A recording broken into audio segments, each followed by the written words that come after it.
Welcome to Art History 309G, Non-Western Art. I'm Travis Lee Clark, and I'm the lecturer for this course.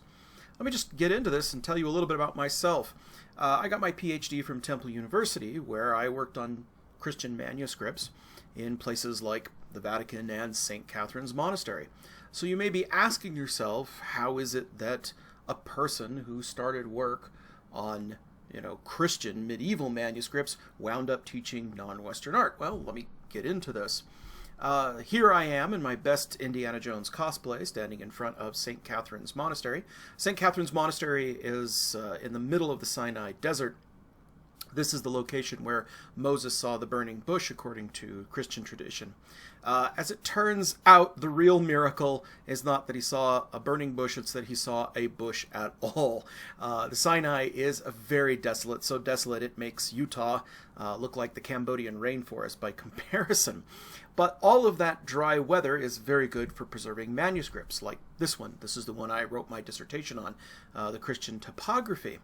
But one of the things that fascinated me about St. Catherine's is that it was this crossroads of cultures that came together. Let me grab my pen, and right behind my big old fat head here, you'll see this is the church. This is the bell tower. This is the Christian church that continues to serve this monastery. But right next to it is a minaret, and that's a minaret to a mosque. And so we have two places of worship here, right immediately adjacent to each other. One is Muslim and one is Christian. The monks, of course, are there to pray, to write in manuscripts, and dedicate themselves to God, but they have a lot of other things that have to be taken care of, and there's not enough monks to do it, and so Muslims have moved in and built a community there as well, and are part of the monastery. It's a really interesting example of how cultures kind of can get along, even though we don't necessarily think of these cultures getting along. Pretty much from the 7th century, this region has been under the control of Muslims, and yet the Christian monastery has continued to exist and, in fact, thrive under that period. So, as I was doing a lot of research in places like Egypt, Jordan, Turkey, these were mostly predominantly Muslim countries, and I was there studying Christian medieval art, it struck me that I ought to know a little bit about Muslim art. And so one of my areas that I started to branch out into was Islamic art. And of course I started studying it and immediately fell in love with it. And of course, I being a manuscript guy, I really fell in love with Muslim manuscripts. This is one of my favorite Islamic manuscripts. This is a manuscript that comes from the Safavid period in Persia. And this is the Book of Kings, the Shahnameh. It's this great epic story. It's not a great, it's the great epic story of Persian folklore and civilization. This one is a miniature. Yes, it's a tiny little illustration, but when you look at the detail, it's just gobsmacking. The artist practically went blind doing this, but it's just absolutely rich. This is Geumars. Geumars is the first man in the Persian story, and here he is deciding which of his two sons to bestow the kingdom upon. And this is so early that you can see that they don't even have clothes, they don't even have cloth, they're wearing animal skins. It's a fabulous little detail by the artist. But look at the beautiful rocks and vegetation and clothes. I mean, it's just amazing. The swirling clouds, it's drawing influence from as far east as China in the Tang and the Song dynasties, and also Mongolian art. It's really incredible. And so again, it too is an example of how cultures come together and they blend. I was really fascinated by this. And so Islamic art is one of my main areas that I teach in. But as it turns out, I also got quite a bit of an education in Indian art, in South and Asian art. One of my professors at Temple University was Kurt Barrett. Kurt Barrett is currently a assistant curator for Asian collections in the Metropolitan Museum of Art in New York City, and his area of expertise was on Gandharan statues. And Gandharan statues are, of course, these beautiful statues that come from Afghanistan. It's not a place we normally think of as being a Buddhist country, but once upon a time it was a major source of Buddhist art. And so we have this unique blending of East and West there as well. Well, time moved on and catastrophe happened. I actually graduated. And then I had to get one of these things called a job. So I actually went to my first job interview, and I was really wanting to, continue eating, living indoors, all the usual things that people have expectations of. And I went to a small college, a liberal arts college in far west Texas called Sul Ross State. And while I was there in the middle of the interview, they asked a question, but they asked the wrong question. They said, we would really like someone to teach Latin American art. And my heart dropped because I was like, oh, crap. I've never taught Latin American art. But then they asked the wrong question. They said, can you teach Latin American art? Not have you taught Latin American art. But they said, can you? It's very important to listen to that distinction. And I said, yes, I can. Knew nothing about Latin American art. Didn't have a clue what I was doing. But I spent the summer, I pulled every book I could on Latin American art. And wouldn't you know it, they have manuscripts too. These are just fabulous manuscripts.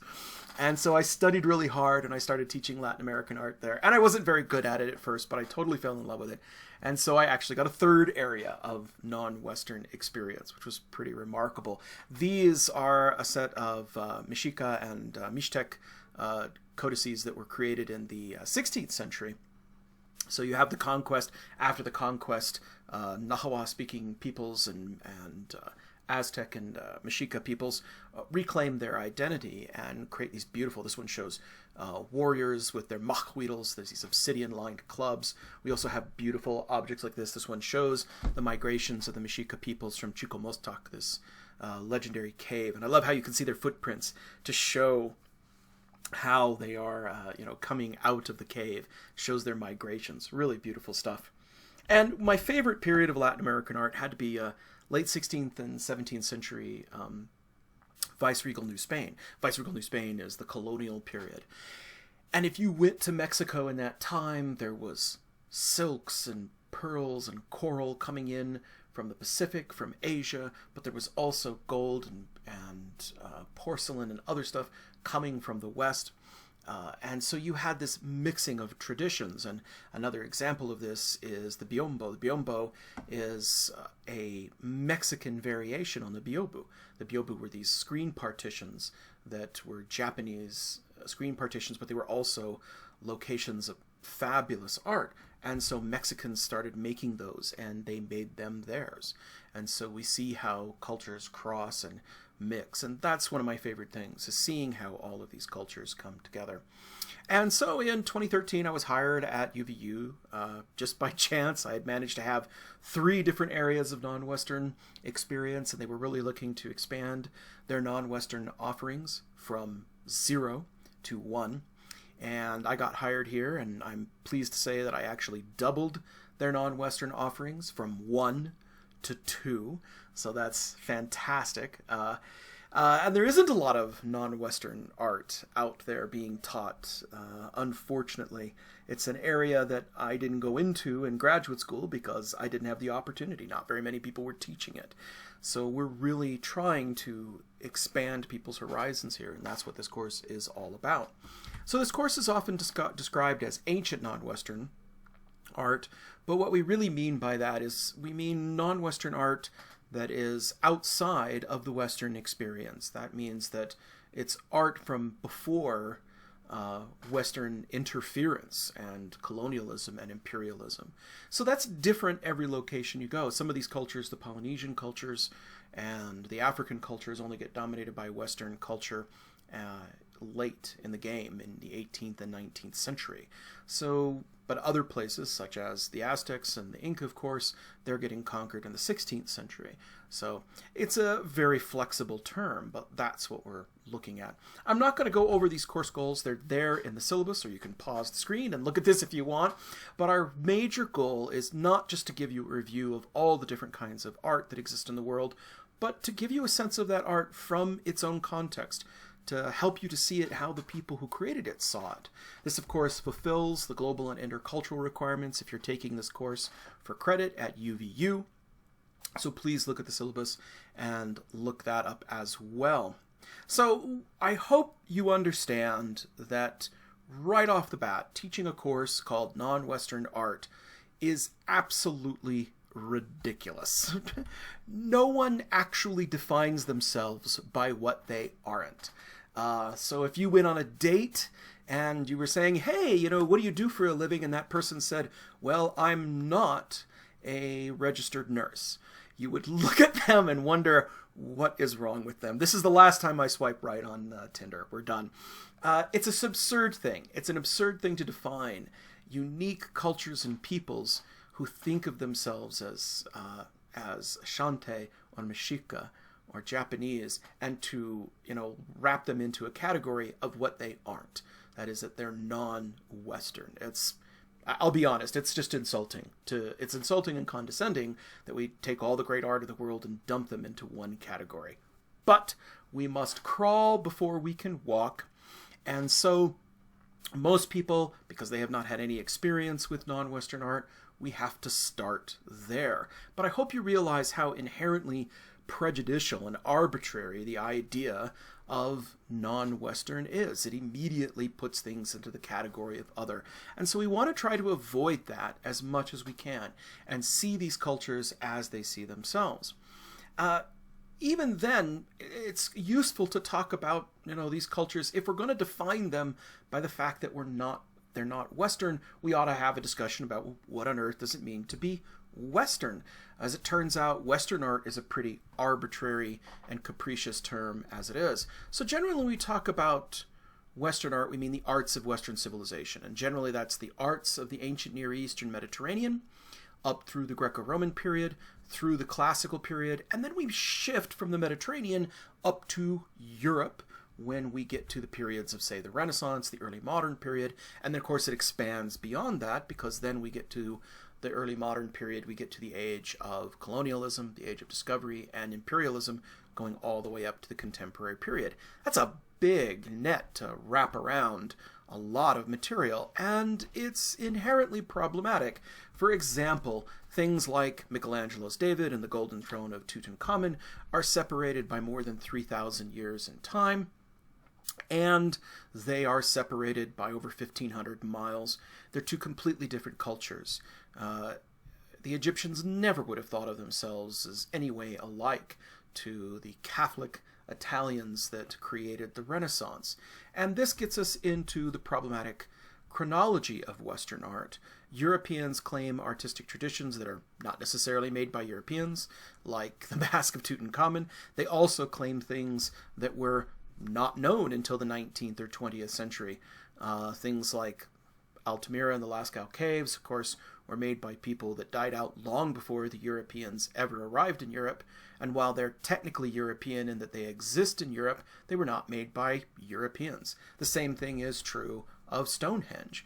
The people who made Stonehenge were replaced by the people who came in and became the first Europeans. And so how on earth is that ours? How do we claim that? It's a little bit easier when we look at something like the classical world, the Greeks, which dominate the Aegean and go on to create the wonders of the Parthenon and Greek classical sculpture. They bring their civilization to the entire Eastern Mediterranean when Alexander the Great conquers those regions, so maybe we can justify including those areas in Western civilization. And likewise, when the Romans come along and conquer that and bring it to Northern Europe, maybe we can make a claim to them. Both of these cultures are at least European, and we're in the areas that, you know, we consider to be part of the Western canon. But something very interesting happens in the 7th century. We have the Muslim expansion, and the Muslim expansion takes away most of the areas that were once part of the Western tradition, that is, the Eastern Mediterranean, North Africa. They even go all the way up to Spain, and Spain, for 700 years, falls under the Muslim world. And, of course, they build many great, wonderful things like Alhambra and elsewhere. But even though it's on Europe, we don't consider them to be Europeans, even though they lived there for 700 years. Just to kind of give you a comparison, America has only been around for about 225 years. We certainly think of ourselves as Americans, but, you know, we haven't lived in America. Well, at least unless you're of Native American heritage. Our ancestors haven't lived in America as long as Muslims lived in Spain, and yet somehow we don't consider that to be European. It gets even more kind of confusing when you realize there are enormous cross-cultural contacts between Islam and the medieval world and the early modern world. This is a Bellini-style rug. It's so named because the famous Renaissance painter Bellini placed it under the feet of the Virgin Madonna, even though that's a kind of ludicrous thing to do, because this is in fact a prayer rug. This is a religious artifact and represents a mihrab and an ablution fountain.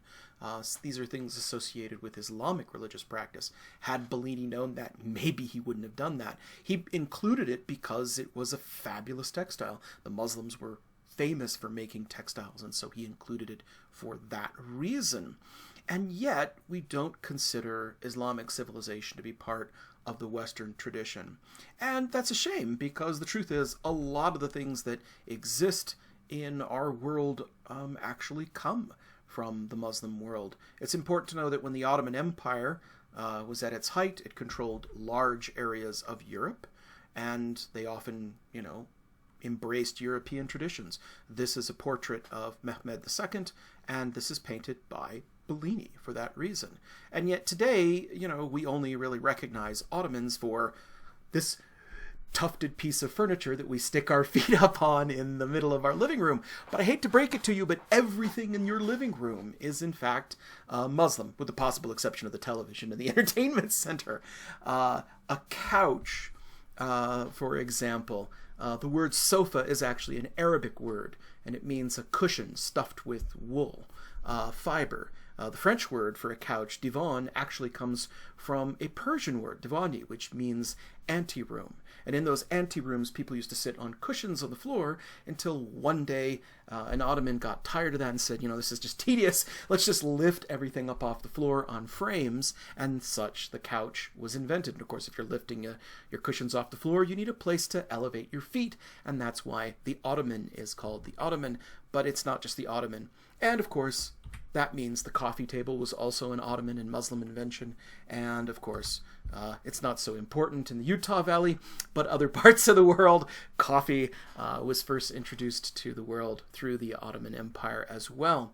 So I think opinions are changing, and I think at some point people are going to stop thinking of the Western world and start thinking of this interconnected world. Why did we separate off the Eastern Mediterranean and sections under Muslim control? Well, it's because of the strong divisions that existed and the conflicts that existed between the Muslim and the Christian world.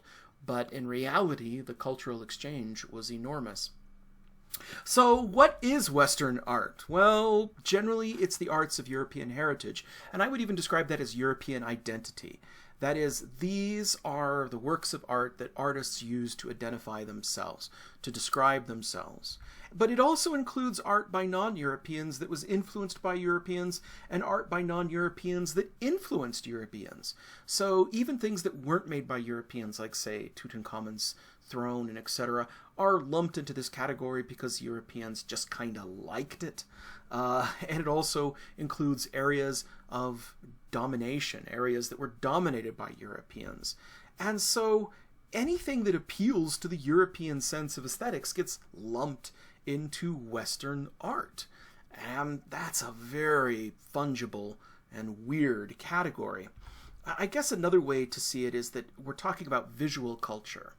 Art is the actual physical manifestation of visual culture. It's the object, and you put in a museum or hang on a wall or you create. But visual culture is all of the things that go into that, your religion, your worldview, etc. So a better way of talking about this is it's the visual culture of European heritage or European identity. How did Europeans see themselves? And they saw themselves in stylistic terms. That is, for one, they really valued naturalism. The naturalism of the Greeks and the Romans, the naturalism of the Renaissance, etc. But they also valued monumentality. That's really important. They like big art, statues, cathedrals, churches, stuff like that. A lot of it is also contextual, those things that are associated with the classical tradition, or that are associated with the tradition of Christianity, because Christianity was the dominant religion for most of the Middle Ages and the early modern period. And then also they see themselves in terms of humanism and progression. Humanism is a Western worldview that sees the world as rational, one that can be understood, one that can be explained, one that can be mastered. And this leads us to the view that we advance the world. We bring in progress wherever we go. So if you have that kind of worldview, how does that impact the way you see non-Western art? And this is where things get a little bit ugly. You see it through the lens of colonialism or imperialism. You see non-Western art as the other. You see it as exotic or romantic, or you see it as primitive, and that can be both positive and negative in a way.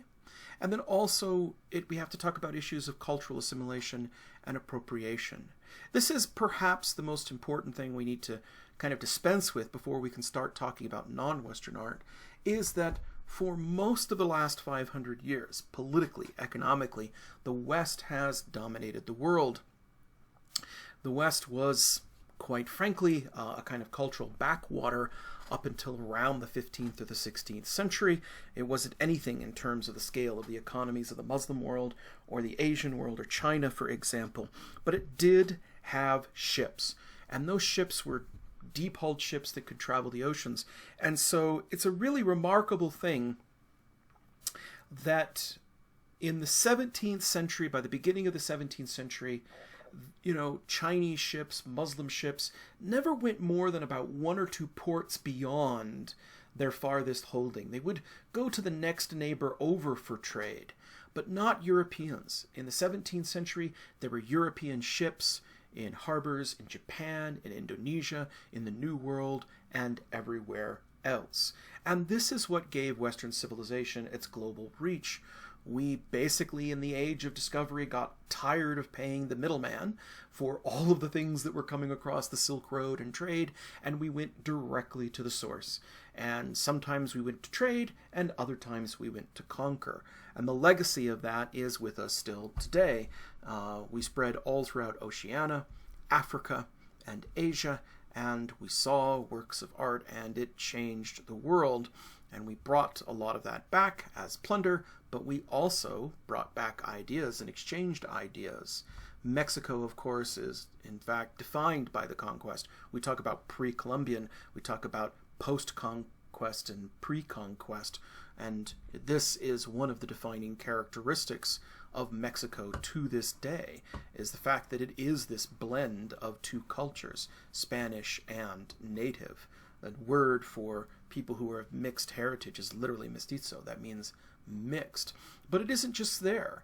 As recently as just 70 years ago, large chunks of the world, of course, were still controlled by European powers. The British Raj persisted, of course, until Mahatma Gandhi and the independence movement in 1947-48.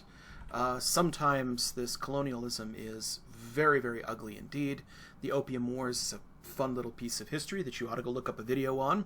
Long story short, what happened is India was the main source of tea. China was the main source of tea for the British Empire, and the British Empire had a mania for tea to the extent that they were basically deflating their currency and everything they could do to buy more tea.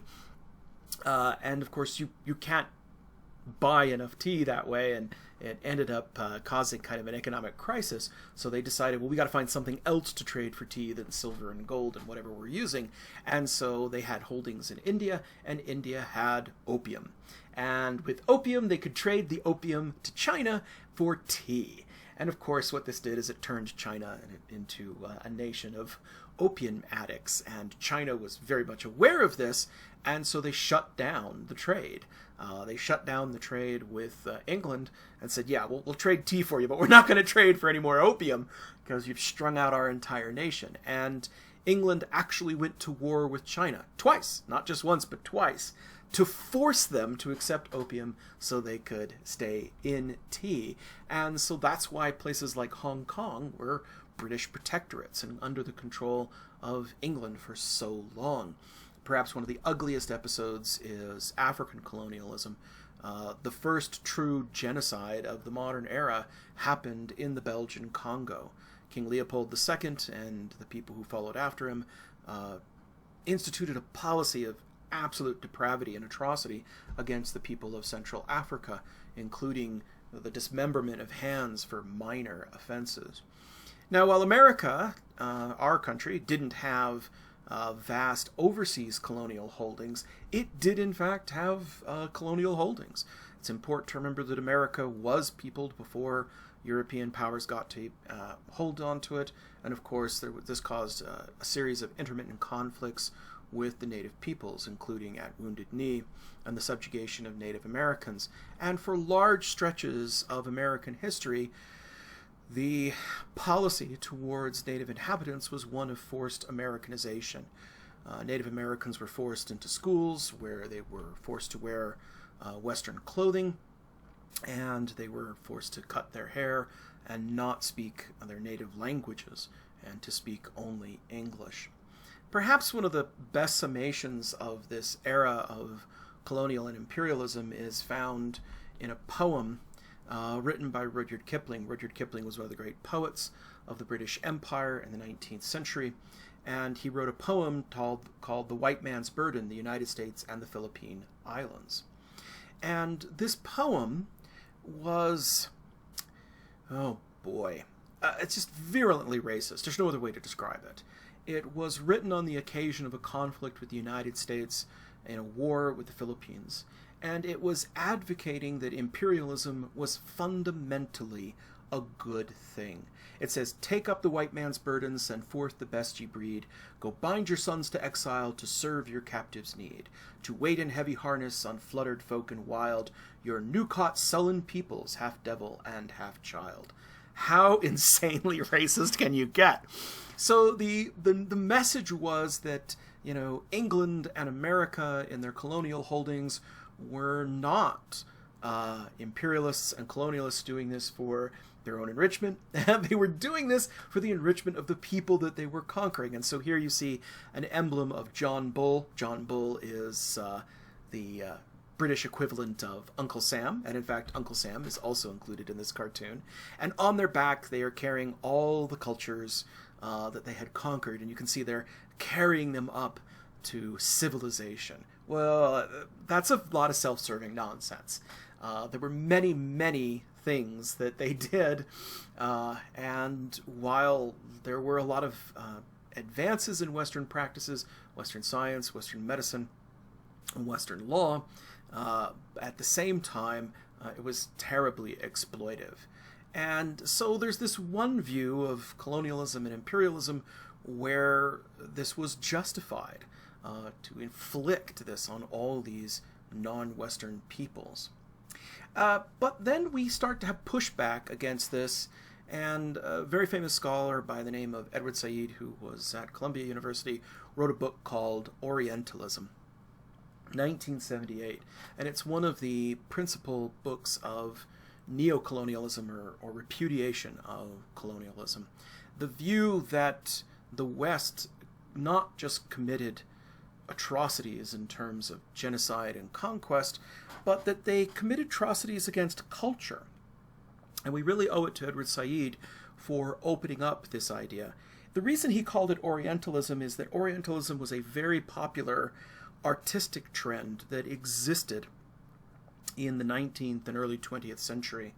And when we say Orient, usually people today, they mean the Far Orient. They mean places like China, Japan. But Orientalism in the 19th, 18th, 19th, and 20th century meant anything that was east of the West. So that includes things like the Eastern Mediterranean, the Muslim worlds as well. And there developed this fascination with Muslim topics as being exotic. In fact, the cover of this book is actually taken by a very famous painting by Léon Gérôme, one of the most famous French academic painters of the 19th century. And it shows the East as exotic, luxurious. And of course, because we're Westerners, we have a special talent for porn, we turned this into smut. and you have the odalisque. The odalisque is this wonderful monument of, well, I guess it's wonderful in some ways and awful in others. It's a wonderful monument of Western art, that we imagine these cultures as sexualized. So what these are is these are eroticized females in Islamic contexts. Here's a famous one by Ong. This is another one by Miketty. There were very many famous painters that painted this. And so Edward Said's argument was that, the colonialism itself conquered peoples, subjected them, exploited them. But by the 1960s, most of these colonial holdings had been returned and liberated from the colonial powers. And the second half of the 20th century is a massive era of decolonialization, of nations being granted their own independence. But he said that there still was a kind of colonialism taking place. This is a colonialism of thought, of culture. And I think one of the best examples of this is the Islamic concept of harem. So if I said the word harem to you, if you are a person who is, doesn't have a particular interest in this or don't have any particular knowledge in this, even if you just went and Googled the word harem, and I don't advise you do this, unless you know what you're getting into, a harem in modern concept, even today, means a collection of sexually available women, usually in Islamic setting, but not always. And that's what a harem is. A harem was this, kind of sexual, erotic place where you had women. It was imagined that the Sultan of the Ottoman Empire had these vast palaces full of nubile young women to satisfy his lusts, and it became this great erotic image. And in fact, there are many images of Western art that depict harems, etc. Well, I hate to break it to you, but that's almost all exclusively fantasy. It's not true. It never ever was true. Harem in the Islamic context just means the domestic parts of the house. And so when you were going to the palace, when you left the palace where, the main function of the government was, and you went into the harem, you're going into the private domestic parts of the house. So yes, he would have had multiple wives and concubines, but if you had gone into any of these harems, instead of finding a bathhouse full of naked beauties like this, you would instead have found a family scene. You would have seen kids, mothers, mother-in-laws, snot-nosed kids pulling on their mother's, clothing. And in the Islamic context, it represented family. And in fact, when you see artistic depictions of it, such as in this miniature from a Mughal artist, this is a harem. And instead you see older women, younger women, they're all fully dressed. You see the father kissing the child. You see a very, very different scene. So this is exactly what Edward Said meant by Orientalism. That there, in addition to the kind of literal colonialism, there's kind of a mental or a culture colonialism. We take other cultures and we manipulate them to suit our needs, and this creates misinterpretations and misconceptions about cultures. A harem is, a sexual fantasy in the West, whereas it's not necessarily that's its original intent. And here I'm going to show you something that hopefully will be revealing. Again, as I mentioned, if you're listening into this on YouTube and you're not one of my students, I teach at Utah Valley University, and Utah Valley University is, of course, in Orem, Utah. Utah is a place known for a certain religious minority called the Church of Jesus Christ of Latter-day Saints, more commonly known as the Mormons. And so speaking to my predominantly Mormon audience out there of students, this actually is something that happened to Mormons. This is a Mormon Maid. This was a movie that was made in 1917, and it tells the story of a young girl who is captured by the evil and vile Mormons and forced into sexual slavery to be part of their harems. Now, of course, if you're a Mormon, this is absolutely ridiculous. I mean, I'm a Mormon, and I've been a Mormon my whole life, and I've never seen those eye robes at Beehive Clothing. Gosh, where do you get those? Maybe they're in the back. So, it's absurd. It's a complete fantasy. It isn't really based in kind of truth in any way. And yet, Mormons were often, because they were this very strange, unique religious minority in the far west, that they were depicted as being, you know, this bizarre group of people that abducted women and forced them into sexual slavery. One of my favorite stories about this is that they often referred to Mormondom as the harems of the West, because Mormons at the time did practice polygamy. Of course, Mark Twain went there and he had his opinions about it and said, yeah, it doesn't look like it's all that sexy. My favorite story is that Richard Burton, the famous English explorer, made a trip to Utah specifically to go see if there was any truth to these salacious sexual stories being told about Mormons. He had a great fascination for erotica. In fact, he collected massive volumes on it and wrote a lot on it, and his wife had it all burned when he died. She was so embarrassed by it. What a loss. But he came to Utah and quickly discovered that, we're really much more boring than anyone ever imagined, and so he, gave up and went up American Fork Canyon and had a drinking contest with Porter Rockwell. True story. Fun stuff. But you can still see this if you're a fan of Sherlock Holmes.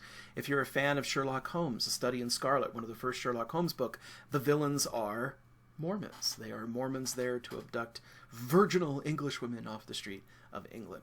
So I like to include this because when I'm speaking to my students, they don't realize that they too were the victims of othering. They too were the victims of being, othered in that way. And so we should very carefully re-examine what we think about other cultures. Good gravy. If they can turn Mormons into, sexy villains, then, they can do it to anybody. Because seriously, we're just as boring as can be. Anyhow, moving on. That being said, I do want to offer a word of caution. While I think that what Edward Said did was very valuable and actually gave us a way of deconstructing so many layers of stuff that had accreted around the study of non-Western cultures, we do have to be careful because in some way, colonialism, this view of Edward Said, Orientalism, is the flip side of the coin of the Rudyard Kipling view. And that sounds bizarre, but let me explain it this way. Western civilization is often wants to play itself as the hero. It also is content, however, to be the villain. And there's a very interesting thing about that. In one view, in the view under colonialism, these poor, benighted, non-Western peoples needed the guidance and assistance of Western civilization. Under the view of Orientalism by Edward Said, these poor, non-Western cultures were exploited and distorted by Western civilization. What do those two views have in common? What they have in common is that the focus is on Western civilization. I want you to think about that very clearly. In one, Western civilization is the hero, and in the other, Western civilization is the villain, but they are essentially Western focuses, Western viewpoints. And that actually kind of makes sense because Edward Said, even though he was of a Palestinian extraction, taught at Columbia University, he himself was a Marxist and his philosophy was an avowed Marxist, and Karl Marx was German and was a Western philosopher. So we have to be careful that we don't, it's very important to correct misconceptions. But too often we correct misconceptions and immediately go into talking about the West did wrong. And we don't give these people their own voice. And here's something I want you to listen to very, very carefully. And I want you to repeat it. And I'll repeat it here. For most of the history of humans on this planet, Western civilization wasn't the bad guy, wasn't the good guy. It was simply and purely irrelevant. Say that again.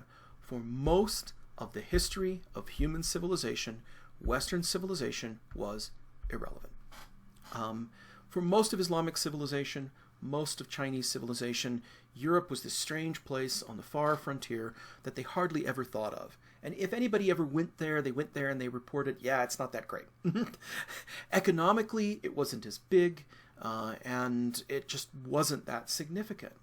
So it's just kind of an accident of history that the West became so powerful in the last 500 years and came to dominate. But if we only look at these cultures in terms of that period of Western domination, then we do a great disservice to these cultures.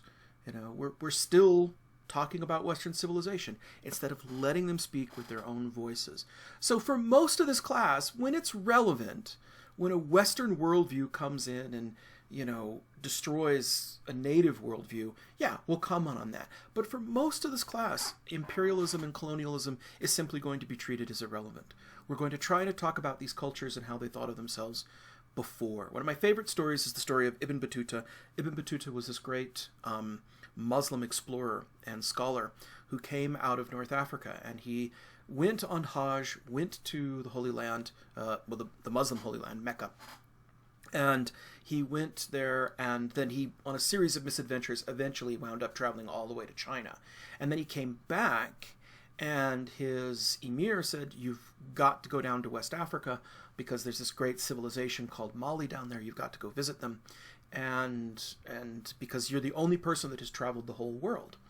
And he said, well, what about Europe? I haven't been to Europe. And then they both had a good laugh and forgot about it because nobody cared about Europe. You know, West Africa and Mali was more significant in the minds of Muslim civilization at the time of Ibn Battuta than Western civilization was.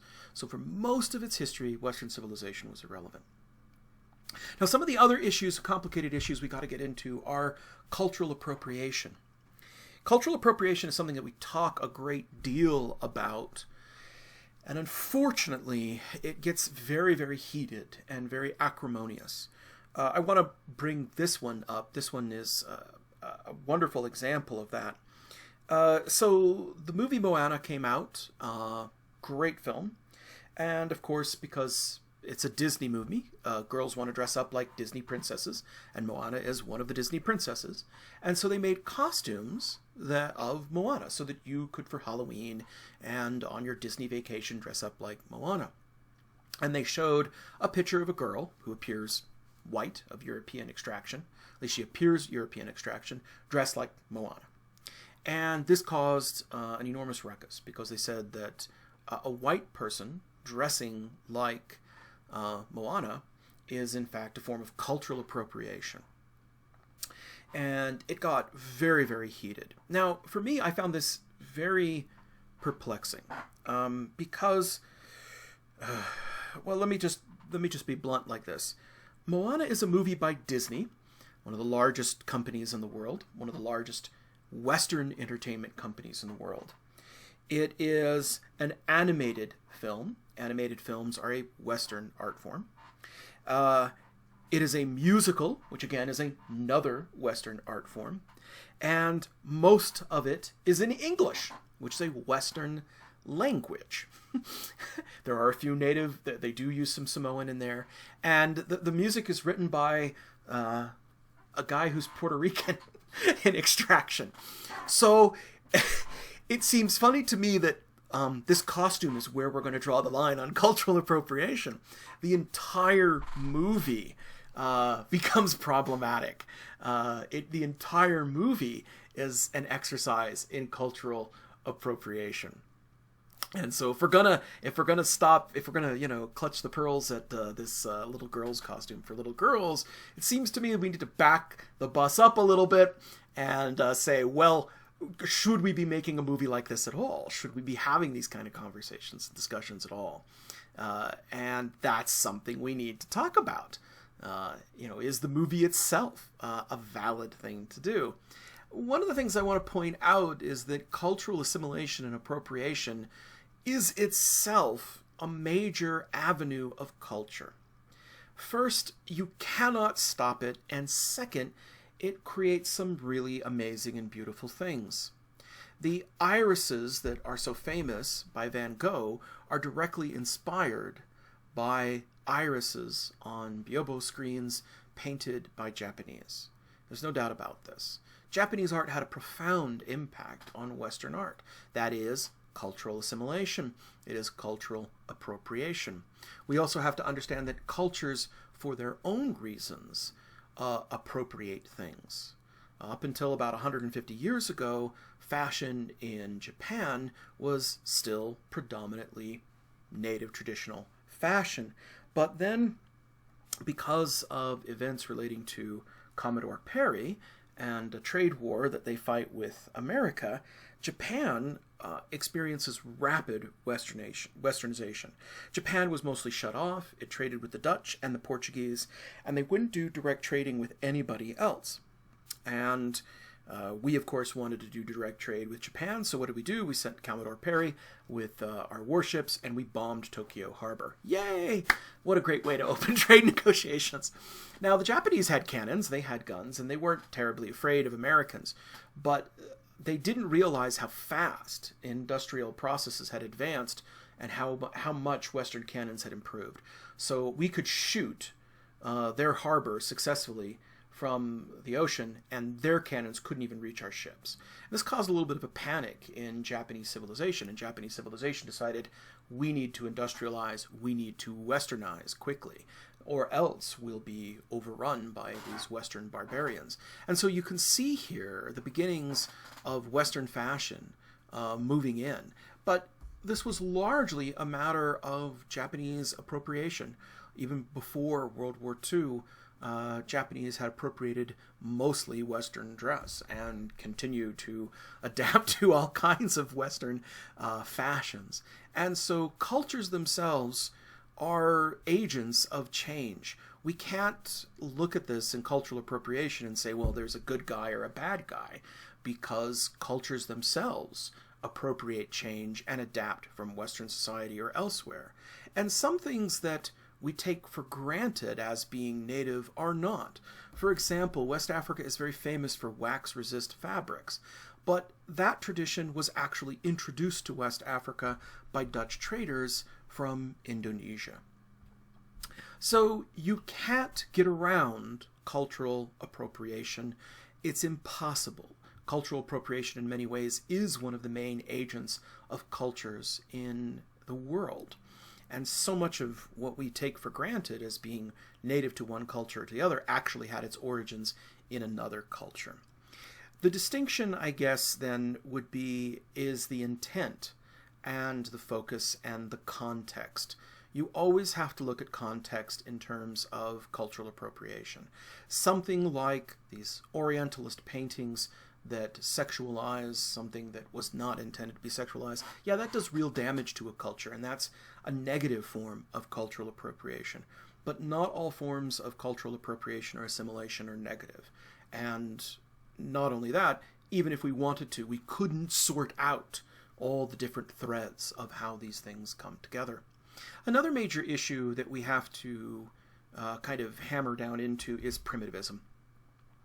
Primitivism is a viewpoint that comes out of Western civilization, that Western civilization looked at other cultures as being primitive, as being less sophisticated culturally, etc.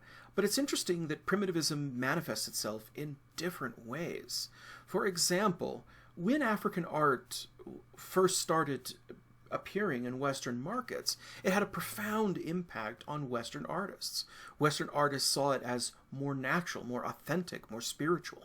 And so you have Picasso assimilating African masks. He actually went to the Trocadero Palace, where there was a massive exhibition of native and African arts in 1906. And that was probably what sparked off his invention of Cubism. So it's really remarkable. Primitivism can, of course, have some very negative consequences. These are collections of heads that were found in Nigeria, and they were found by British archaeologists in the 1930s. When they were discovered, the assumptions were that Africans were incapable of making such beautiful and sophisticated bronzes that had such subtle naturalism and even idealism.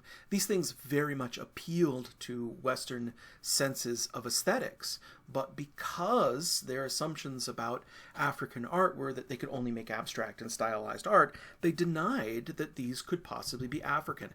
And for many years, they went to great lengths to suggest that, well, maybe there was a traveling Portuguese sculptor or a monk who landed in Africa, and he's the one that sculpted these. It's really offensive and insulting. Of course, eventually people realized, no, that these were native works of African art, and that they did belong to the African tradition. So sometimes primitivism just makes us act like bigots and makes us deny the value or the incapacity of native cultures. But there's also the opposite effect. That is, we can romanticize primitivism, even positive but over-romanticized views of cultures can damage the idea of non-Western cultures. For example, Paul Gauguin was really into this idea of the spiritual primitive. He liked the idea of the spiritual primitive. So he went to great lengths to find spiritual primitives, and he went to Tahiti, and he painted these lush paintings with Tahitian natives, and to them they were more spiritual and authentic. But that can be very condescending and patronizing, and we see this show up in art all the time. For example, in movies such as the movie Pocahontas.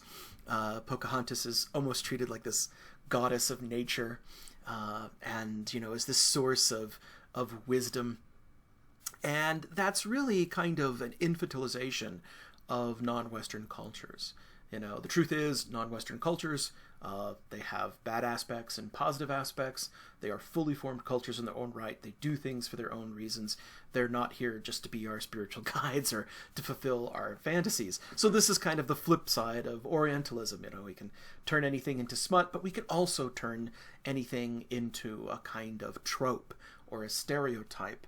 In a way, this is a kind of extension of what Spike Lee called the magic Negro phenomenon, that there are an awful lot of movies such as The Green Mile where there are main characters who are African American, but they exist only to serve the spiritual needs of white characters in those movies. And so we have to be very careful. We look at these non-Western cultures, that we look at them from a perspective that is more native to that culture, that doesn't just see them as, kind of fulfilling our wishes or wants. So what are some non-Western points of view? Well, there's too many to talk about here, but just to give you a taste of it, I want to give you a taste of some of the things that we'll be talking about. Let's take a look, for example, at this. This is the Lakshmana Temple. This is a 10th century temple in Khajuraho. As part of the Khajuraho group of temples, this is this highest level of kind of artistic expression in the high medieval era in India. And while the statues are noted for these beautiful sculptures, they are also noted for a great deal of erotic sculptures. And when these were first rediscovered during the British Raj, even other Hindus didn't quite understand them. In fact, Gandhi wanted them all kind of dynamited or blown up because he thought they were offensive. It's kind of amazing. But we look at these, and of course we think of these, and of course we misinterpret these constantly. And again, we misinterpret it in both directions. At first, it was this feeling that, well, wow, Hindu civilization must have just been overly sexualized and lurid, and that's not true. And then, of course, then the 60s came along when everything was groovy. A lot of people went to India, a lot of people read the Kama Sutra, and started, interpreting these in other ways. And of course, those were, overreactions as well. In truth, most of these representations have to do with the idea of intimacy, of spiritual intimacy. What better way to describe the intimacy between the god and the adorant than through sexual intimacy? And if you think that's really all that unusual, then think about Christian analogies and metaphors. Jesus Christ is always referring to himself as the bridegroom. Well, what does a bridegroom and the bride do? They consummate the marriage. It is an intimate union that is being described. And so it's really not all that foreign. But we need to see that, something that we would see as either scandalous or perhaps overly sexualized is not necessarily the case. Another example is how they view identity. These are two pictures that are roughly contemporaneous. It's amazing. So one, we have a Ming emperor, and the other we have Charles V, who was the emperor of the Holy Roman Empire and also King of Spain. So two very, very powerful rulers, but two very, very different images. In one image, there is intentional stylization. Again, in China, the emperor is more than just a very powerful individual like Charles V. Charles V wanted an image that looked like him. He wanted to be identified. But likeness is not nearly so important in the Chinese tradition.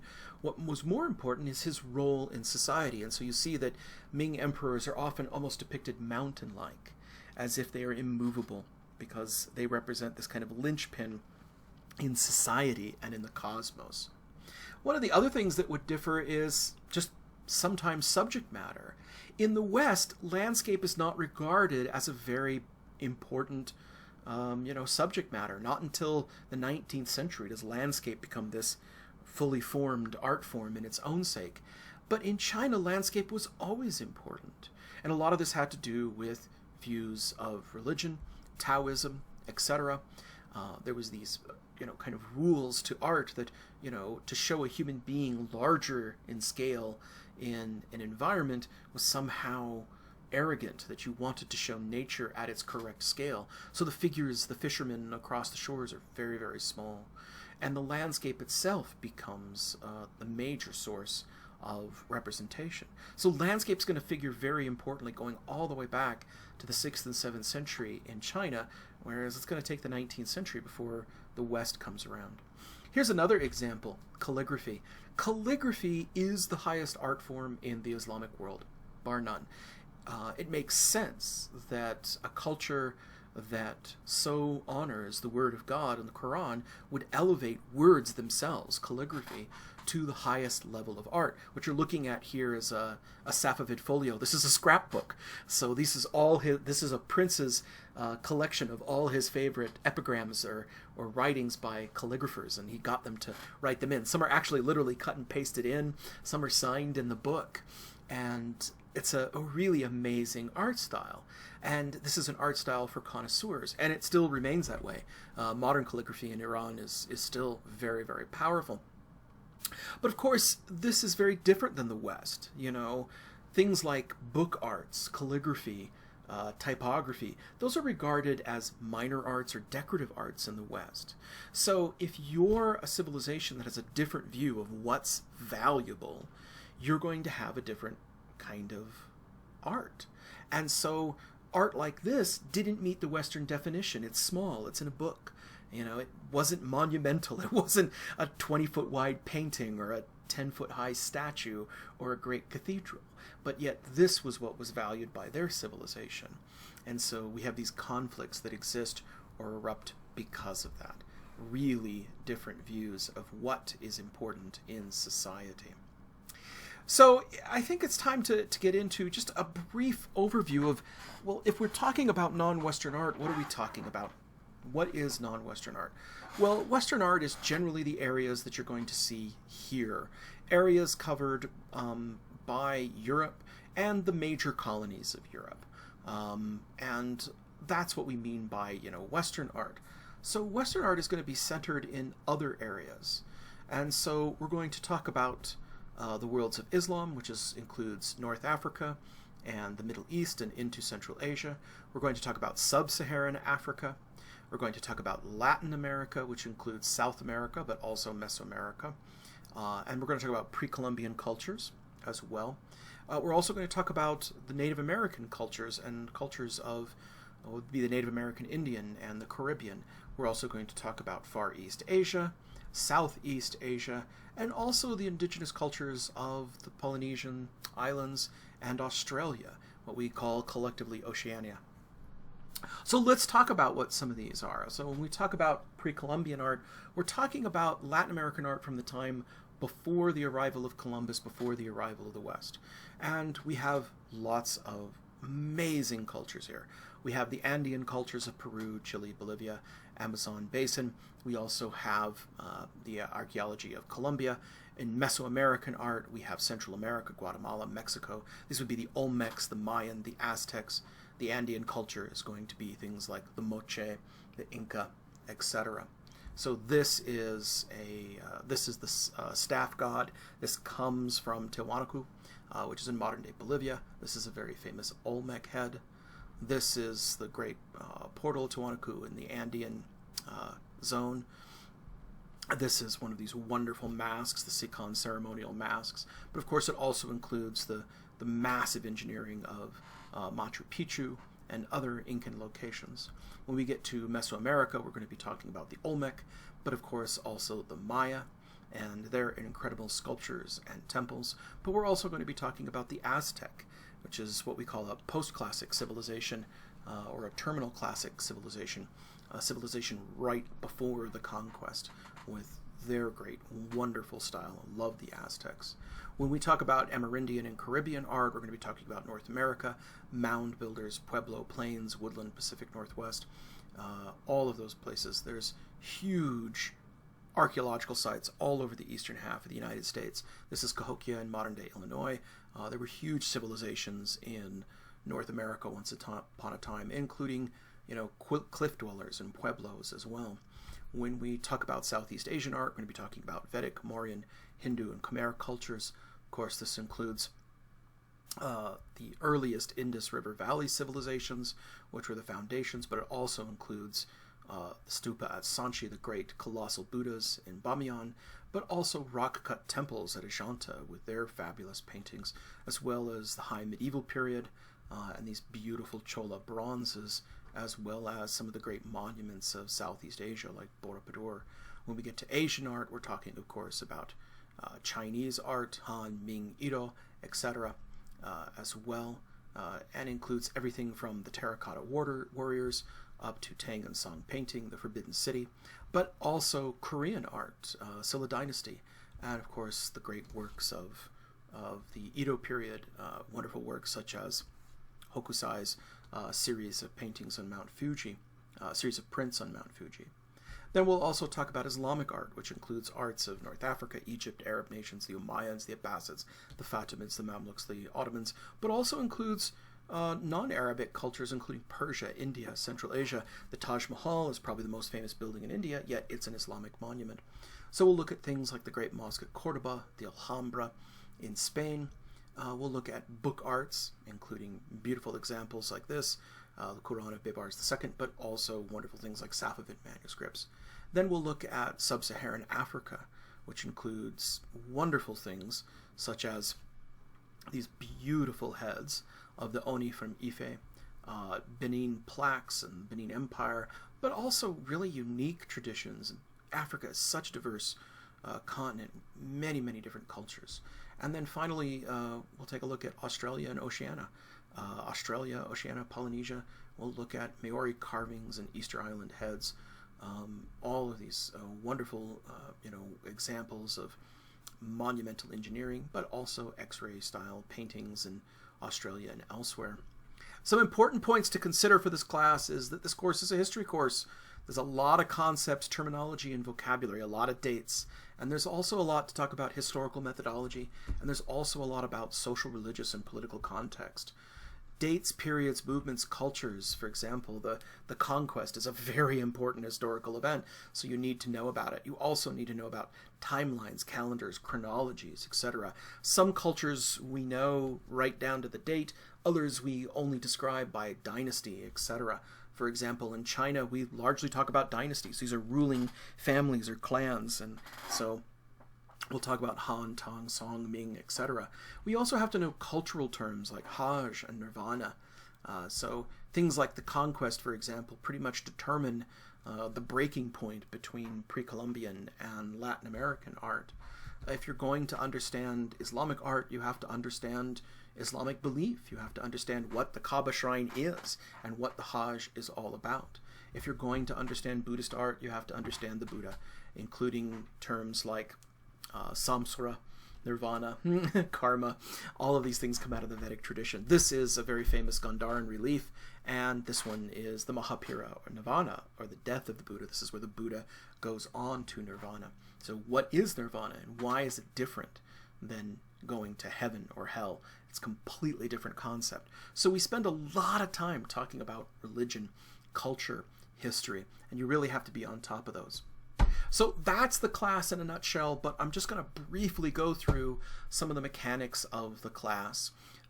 This part of the lecture, all of this is found online on the Canvas site, so you can double check it there, but let me give you the highlights.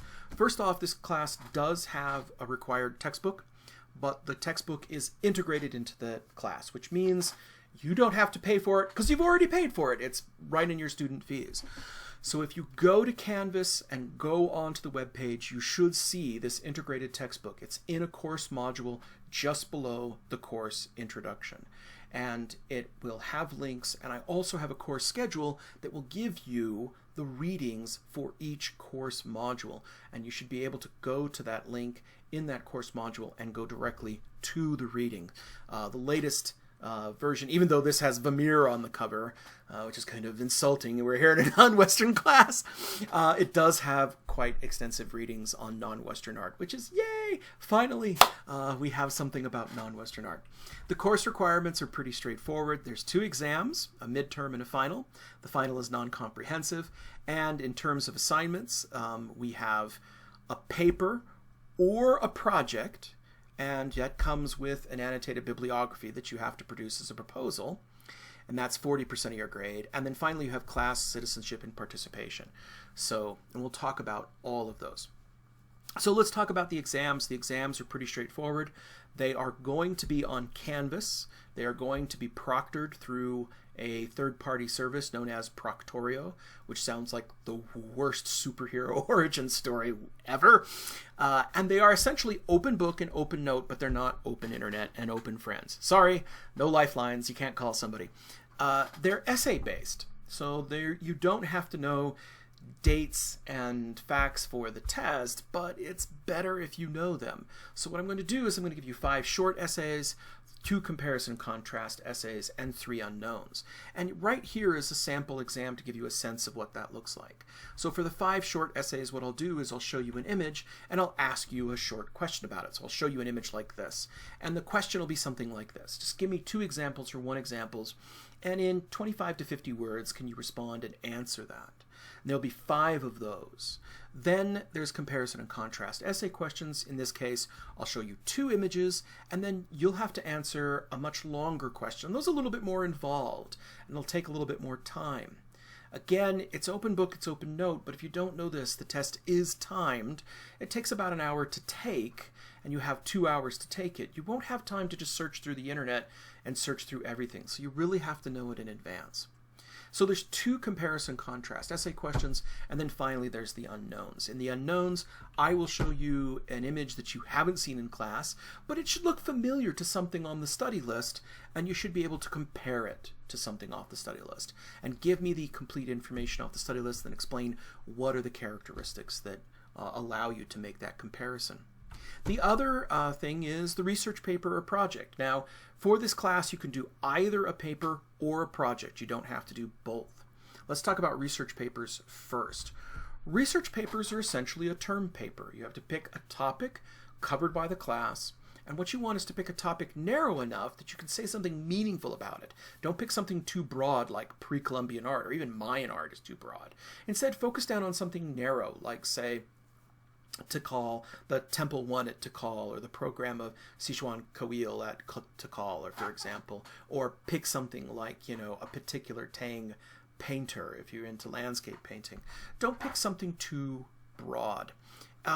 It has to be a topic of non-Western art, and you have to submit a proposal for your topic.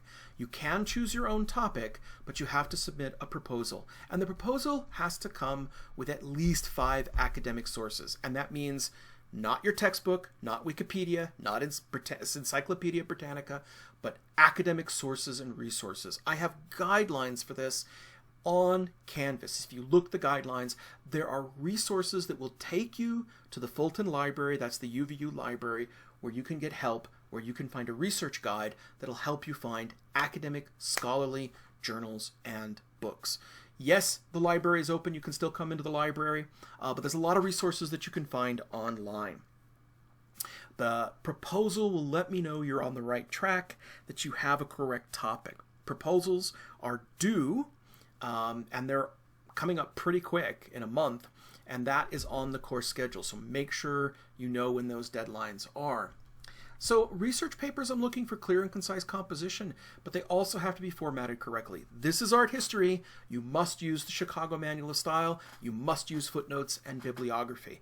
If you're familiar with MLA or APA or parenthetical citation, those are not allowed in art history.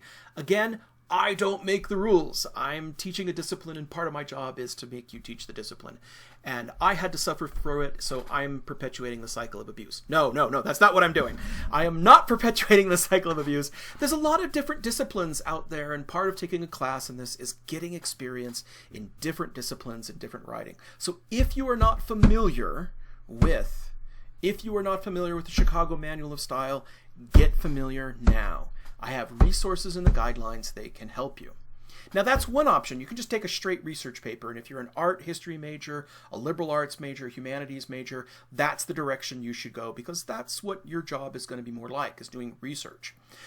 But if you're a studio student, I do allow creative research projects. And this student here made a wonderful project. She gave me a stick that I could beat people with if they didn't do it Chicago Manual of Style. No, that's not correct. What she did is she actually made a macuidal. Macuidal is this obsidian-lined club that was used by the Aztecs. Lethal thing. And she actually flint-knapped all the obsidian herself. Incredible stuff. And so that's an example of a kind of project. Now, I want to point out that there's lots of different projects you can do. You can do a scale model, a reproduction of a historical work, a demonstration of a technique. This is a scale model of the Castillo at Chichen Itza. It's really done very well. But you could do something like a reproduction of an artistic object, like a chacmul. This is a sacrificial altar from the Toltec and the Aztec period. Here's a reproduction of a Zuni vase. But if you'd prefer, you could do something technique-based. Like I had a student that wanted to do something with Japanese woodblock prints or with Japanese painting. Here's an example where a student actually made their own loom and wove a little tiny weft-faced Navajo blanket. Beautiful to the touch. Oh my gosh, it was so luxurious. Okay, so you can replicate a technique or make a historical reproduction.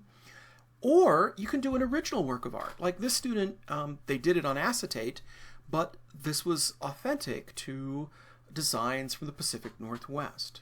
And of course, it was an original work of art, but it showed that they were being very sensitive to the original material. This one's quite imaginative. This is a quipu. Now, quipu are usually made out of wool. They're made out of llama fiber. And they're a method of record keeping amongst the Inca and the Quechua. But she decided to make this a necklace. But the necklace is made out of gold wire, but it has beads. But like a quipu, the beads and the location of the beads indicate dates and numbers. And so each one of these gold wires actually contains a set of beads that records an important date in the life of her children, which was really cool. So even though this was not, no Inca ever made a quipu out of gold and turquoise. It didn't ever happen. They made them out of textiles. But even though she made it out of a different material, it showed she was sensitive to the original intent of recording significant dates and information. She was a jewelry student, and so that was something that she worked to her strengths. So you can do an original work of art, but it has to show how you are being sensitive to the original culture. I really want people to understand that these are research projects. They're not graded on artistic merit or originality. I have students that do beautiful projects, and I go, wow, that's beautiful. F, because it's obvious that they were just working to their own stereotype, pastiche view of these cultures and not giving me something that was authentic and proved their research. They're not graded on artistic merit, people. They are graded on how well they demonstrate your research into that culture.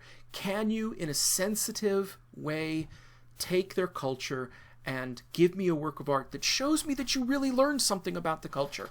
That's what's important. And of course, there are also full guidelines for the projects on Canvas. Make sure you look at them. Everything we're doing is online, people, so everything's got to be submitted through Canvas. That means it's got to be submitted in electronic format. That means it's got to be submitted as a Word doc or a PDF. Don't send me Google Documents or links to Google Documents. I can't use those. If your project requires you to do is like a video element, then embed that link into your PDF document and upload it. When you finish with your project, you will have to submit a self-evaluation, 1 to 2 pages, describing what you learned about this culture. And that's the place you're going to put your documentation. You have to document your project, how you made it, your process, and also your final images. And if you need a link to a video or something, you can host that on another side and put that link in that embedded document. Okay? I don't accept late papers for any reason unless it's very serious. If you have genuine illness, a genuine family emergency, contact me immediately. I'm not an ogre. I'm not a horrible person. But this is real life. There's none of this, you know, it's 5 days late, I'll mark it 20% off. No, there's a deadline. You know what the deadline is. If the deadline conflicts with anything, get it done early and get it in early. Nothing prevents you from doing it early. So make sure you get it in. And if you have a catastrophe, there's going to have to be some kind of documentation. If you're sick, a doctor's note, something like that. This is college. This is real life. This isn't high school where you have a endless hangout of deadlines or dates. I shouldn't have to talk about academic honesty, but of course plagiarism and cheating is not allowed. Take a look at the student handbook for more, and also read the syllabus. Finally, class citizenship and participation. There's no face-to-face meetings in this class. The class is mostly asynchronous, which means that as the lectures get posted, you can watch them at your own leisure, but there are weekly discussions, and you must comment on the weekly discussions. So don't let those go too far. Don't let it go. Some people let it go to the end of the class and try to watch all the lectures before the midterm or for the final. That won't work. Read the assignments, watch the videos, participate in the discussions, stay on top of it, you'll do fine. If you're not familiar with Canvas, you really should be familiar with Canvas. The review and study sheets are already online. The discussions are there. A lot of this information is there for you. So if you're really stuck, just jump into it and get it. And if you need to contact me, send me a message. I'm very good about responding to messages. If it's over the weekend, it may be the Monday before I respond to you, but I generally respond within 24 hours, business days of your message. I'm really excited about this class. This is the first time I've taught this class online. I'm certain there's going to be a lot of hiccups. If you run into any problems, just let me know. I'm here for you. I want everyone to succeed. I want everyone to love these cultures as much as I do. I will see you in the next lecture. Till then, ciao.